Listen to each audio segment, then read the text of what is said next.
Howdy. Today we're looking at the Bronco Prime. This was donated to me by the very generous Matt Ketchum. So thank you, Matt, for the delicious Bronco Prime set. It is the Incarnon version of the Bronco, of course, because the normal Bronco is unusable. Now, first we'll go over the Incarnon stats. We've got the evolution, of course, the first evolution, the Incarnon form. It makes it so that the weapon shoots ricocheting shots with extra range. That's pretty much it. It's very similar to the dual toxo Incarnon. They function basically the same, and the same applies to the Lotto Incarnon as well, right? Like Bronco, Lotto, and dual toxicist. Can't speak. Dual toxicist are all just ricocheting shots that can get headshots, which is very snazzy about it. Now the Evolution 2, you can go for Speeding Bullet, which gives you 30 base damage and 60% projectile speed if your sprint speed is 1.2 or higher. Or Infused Shots, it's 16 base damage, and on 50 energy spent you get another 9 base damage for 10 seconds, stacking up to 4 times. I'd rather just go with Speeding Bullet. It's more consistent, and it also gives us more range because of the projectile speed, so that's good, I guess. For Evolution 3, you can go for Negative Recoil, Increased Accuracy, or Base Mag Capacity. I would recommend going either the Negative Recoil or the Increased Accuracy, whichever one you prefer. For now, I think we'll just go with the Accuracy. And then in Evolution 4, we have Enough for Everyone, 80% ammo efficiency when 6 enemies are within 6 meters. Never use this. This is horrible. It doesn't work on the Incarnate form. Rain of Lead, which gives +2 base multi-shot. At base, it has 7 already. Same for the Incarnate form. So that's not really that big of a damage buff. And then the last one is Commodore's Fortune for 20% higher crit chance. This is by far the best option, without a doubt, because the Incarnon has 24% base crit, and the normal weapon has 6. That's real bad. So the 20% extra base crit chance is very, very nice. Now this weapon's actually pretty strong. Its biggest drawback is that it's just a worse dual toxicist Incarnon. If dual toxicist didn't exist, I think this would actually be a pretty widely used weapon. But because dual toxicity exists, it loses a lot of its value. Now, there's a couple different ways you could build this. I'm trying to think how I want to show it first. I guess we'll go corrosive. You can build fire rate on the weapon, but it doesn't have a lot in Incarnon charge. You only get 20 in the mag for the Incarnon. So I'd rather go semi-pistol cannonade because we get a ton of damage and we get punched through. And then it locks the fire rate, so we can go creeping bullseye without having to lose the fire rate from it. So I would recommend doing that, right? Pistol cannonade, creeping bullseye. Very, very nice. So first I want to show corrosive, because that's going to be like the real direct comparison to the dual toxicist. We have targeting subsystem just so we get more accuracy, because this weapon, with the accuracy evolution, this is not the Incarnon mode, but you can see it's got pretty horrible spread, and you'll see here in a second that it's also got pretty terrible spread in the Incarnon here. So let me mark this guy real quick, and now you can see the spread on the Incarnon. That's not horrible, but the farther away you are, the more annoying it gets. And this is with the accuracy evolution. And look, there we go. Now the accuracy mod is no longer in effect. The one I had equipped in my X-List. See, that's rough. Very, very rough. Not a fan of the horrible accuracy on this thing. It does fairly decent damage in the normal form. Like, you can see it two-shots these guys. And then in the Incarnon form, it can very much destroy enemies. Absolutely fine. Like, look at that. This is just a corrosive build. The more enemies you hit with punch through, the more it's going to chain the shots to kill more stuff. Beautiful, beautiful. Not a bad weapon at all. Now, the biggest problem with this build right here, corrosive, would be that, I mean, we have no, like, DOT or actual damaging status proc.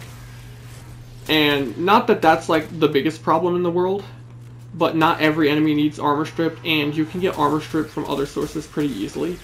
I don't think building viral on the weapon is worth it, but if you wanted to really maximize the use of this weapon, you could go for armor strip from somewhere else in your build, like mag, for example, right?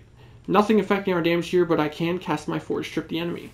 And what I like to do is go for electric damage, because then we get more AoE from the electric procs, and some pretty big damage from them as well. And Pistol Elementalist helps fix the terrible reload speed, making us be able to go in and out of Incarnon faster. Oh yeah, I never went over the rest of the mods that I had on. Whoops. Yeah. Galvanized Diffusion for multi-shot, of course. Prime Target for Cracker for crit damage. Prime Convulsion for electricity damage. Secondary Deadhead for headshot damage and negative recoil, as well as getting a ton of extra damage from headshot kills. Dizzying Rounds. Shots from less than 8 meters stun enemies and open them to finishers. More importantly than that is it gives 200% status chance. That's a lot of status chance, and that's going to give us way higher damage because we just get significantly more status procs, be it with a corrosive build to be able to get more corrosive procs, or a actual like electric build for more electric procs to get more damage. So I think Dizzying Rounds is very much worth putting on the weapon. Plus, you know, you get the little added benefit of stunning enemies and opening them up to finishers. So that's decent, I suppose. We want to put Jolt back on. We have a lot of electricity damage here now. Lots and lots of electricity damage. Now, first, I'm going to show it without stripping the armor, because it is going to be worse than if we just had corrosive, but it's still going to be pretty decent. We don't have our headshot built up yet, right? The deadhead stacks. So we definitely need to get that going real quick. If I didn't suck at the game, that would definitely help.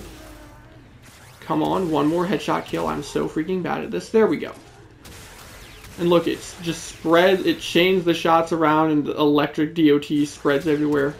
Very snazzy. Here, now let's reset these enemies now that we actually have our stacks built up, so you can see it from the get-go. And then I'll show it with armor strip. So if we like shoot in this crowd, look at that. Very, very good damage, to say the least. This thing would be like meta level if it wasn't for dual toxicist just being a straight up better version. Its biggest problems are the horrible spread, not very good range, and very, very small Incarnon charge of only 20 shots. Now, if you were to armor strip, since we're going pure electric, then it's just going to pulverize everything with very little effort. Look at that. Just all of them getting destroyed. It's a very nice weapon, and I very much enjoy it. I've been using it a lot lately, especially on my Limbo build, because if I use dual toxist, it is weird on Limbo's noble stance, and it like clips through. You can go with some other builds on this thing, like, let's say you didn't want to have to go for headshots, right? I mean, it's a crit weapon, you're probably going to want to try to get headshots anyways, but you could go for like heat damage and then not use Deadhead, in which case we could go Prime Heated Charge, as well as, where is it? Scorch, and then we would replace Deadhead with Cascadia Flare. Big PP damage. And now you don't need kills to build this up. The only thing you need kills to build up now is Galvanized Diffusion. So this is much less important to get headshots, and you don't need as many kills to build up stacks, making it a lot easier to use in general. Plus, heat starts stripping enemies' armor. So we have some level of armor strip, even though we don't have corrosive on the weapon. Here, I'm going to want to build up our stacks first. There we go. Now, let's see. Look at that. Big, big heat DOTs. Lots of orange crits everywhere. Does very, very juicy damage. And if you're doing this, you can technically use it as a heat primer for heat inherit, because it does have punch through and it does ricochet. It's not as good as other weapons for heat inherit priming. But look, we tagged like all but one enemy there. So it's very much an option. And it can also kill stuff, right? Like you can prime stuff for heat inherit while also still doing a hefty amount of damage with the weapon itself. So this is very, very juicy. If I were to do like a level cap run with this, I would definitely prefer this build, just because it doesn't require me to constantly get kills to keep up all of my stacks. So this is the most comfortable way of playing it, if you ask me. Now, you can go blast as well, though, I don't know, I mean, it's pretty good. Where is this? What am I looking for here? Cold, frostbite. And now we do have the problem of the arcane, though, if you go for blast, because we can't consistently proc Deadhead, and we're not getting heat for Cascadia Flare. So you're really forced into using Merciless, and Merciless is kind of doo-doo.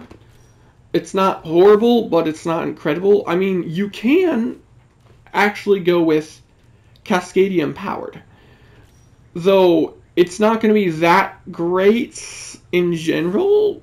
Not as, I mean, it's good, but it's just not as good as I would hope, I suppose, right? I guess it's really subjective, a big part of it, right? It's just, I feel like Cascadia Empowered is more useful in other stuff.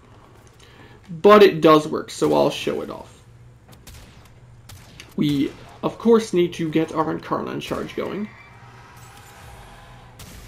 And this has a big problem of no armor strip or viral in the build. So it's not really going to do a lot here. But blast is usually something you pair with armor strip or viral from somewhere else in the build. It's not usually used on its own. So it's a lot more fair to, you know, strip these guys. And now you can see it kills them all just fine. They all explodey-wody. So you can use blast on the weapon. And because we have so many status procs, especially with dizzying rounds, Cascadia Empowered does sort of work here. It would be a lot stronger if you were to use it with, like, say, Saren, because Cascadia Empowered plus a ton of status procs plus Toxic Lash on Saren is stupidly overpowered. So let's say I were to go here. Pretty standard Saren build. I do have all of these shards on, by the way, in case you wonder what those are. So that will be affecting our damage. But it will make... I mean, Saren makes everything pretty broken. It's not exactly, you know, new information. Already one-shot that guy. There. Now they all just die. They all get pulverized. There's not really a whole lot of other ways to build a weapon. I suppose you can go gas damage. I mean, well, actually, you know what? Yeah, I keep saying there's not... I'm kind of small brain, small PP. I don't know why I keep saying that. Actually, it'd be much more accurate to say there's a lot of ways to build this weapon. It kind of works with everything, really. So let's switch to gas, because gas works very well here as well. Deadhead is nice because it does affect the gas clouds, and it's easy to get headshot kills because gas clouds can get headshot kills. Other than that, the rest of the build is still going to stay pretty much exactly the same. I need to switch back off of Saren. Back to Mag. Voila. Now then, let us wait a second. Before I do that, I'm actually going to switch to Rhino. And then I'm going to switch to Uneru. Nothing affecting our damage here as long as I don't cast Roar. And you'll see why I wanted to switch to Rhino in a second. So, yay. We really need our Deadhead stacks built up, because that is where a hefty amount of our damage is coming from. It'll like double our damage, a little more than double. Dang it! Didn't get a headshot kill. There we go. 1. Not 2 yet. There we go. 3. We're chilling now. Build our Incarnon back up and reset the enemies. Because it has all the chaining and headshots and stuff everywhere, we can get a lot of gas clouds. Son of a bitch. fucked up the spawns. God damn it. There we go. Okay. Right down the center. That's some pretty good damage. Spreads gas clouds everywhere that sit there and just do a good amount of AoE on everything. Not bad by any means. And this is without any armor. Like, compared to Blast, this is way, way better when you take into account that we have no armor strip or viral in the build yet. Or grouping. Like, this is pretty damn good for just being gas damage, if you ask me. So I'm going to recharge my Incarnon. Okay, we have enough. That's good enough. Because then, if you wanted, you could always group them, and then they're all just going to die, right? Like, slap and snare in. That was 1 shot. 2 shots? Okay, there we go. 2 shots should kill them all. And if you wanted, you could always do that again, but like with armor strips. So like if we Yagi, Ensnare plus Uneru was a great combination because you can always just pull stuff in and armor strip them. Beautiful. And still no viral either in that. If we were to add in Companion, we could make viral and then they would all just get pulverized. So you can really make this weapon work with pretty much any sort of status build. You can even just go like flat damage, like a radiation build, as long as you have like some level of armor strip. And corrosive, of course, works. This weapon is very strong, and it works with everything, basically. Its only downside is that dual toxicist exists. I don't know why they made the weapons so similar, like one's just a worse version of the other. But if you prefer the Bronco, like you like this more, this will go through literally any of the content in the game. This will shred level cap enemies just fine, even if you build it right. So it's a pretty good weapon, and it's pretty entertaining too. I like it, and I like the way it sounds. There's not too much else to go over with weapon, so if you liked the video, leave a like, subscribe. Adios.